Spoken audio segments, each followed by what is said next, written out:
Everyone, in this video you are seeing letter writing to the headmaster requesting him to help you to obtain the duplicate mark sheet which you have lost during the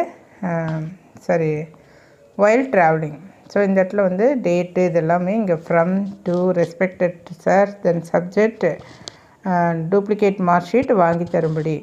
then I was a student of your school during 2010 and 12 எழுதிட்டு இங்கே name சொல்லிடணும், உன்னுடைய exam number, தென் இந்த மாதிரி miss பண்ணிவிட்டு travel பண்ணுறப்ப அதுக்கப்புறம் complaint கொடுத்தது, போலீஸ் ஸ்டேஷனில் கம்ப்ளைண்ட் கொடுத்து அதனுடைய எஃப்ஐஆர் காப்பி அட்டாச் பண்ணியிருக்கேன். இந்த விஷயம் எல்லாமே அதில் கொண்டு வந்துடணும். ஸோ நான் உங்களை ரிக்வெஸ்ட் பண்ணுறேன், ஒரு டூப்ளிகேட் காப்பி அரேஞ்ச் பண்ணி தருமாறு. கண்டிப்பாக இந்த தேங்க்யூன்னு எழுதணும். இந்த இடத்துல வந்து யுவர்ஸ் ஃபெய்த்ஃபுல்லி அப்படின்னு சொல்லி கம்ப்ளீட் பண்ணணும். ஸோ இந்த வீடியோ உங்களுக்கு யூஸ்ஃபுல்லாக இருந்தால் யூ ப்ளீஸ் ஷேர் இட்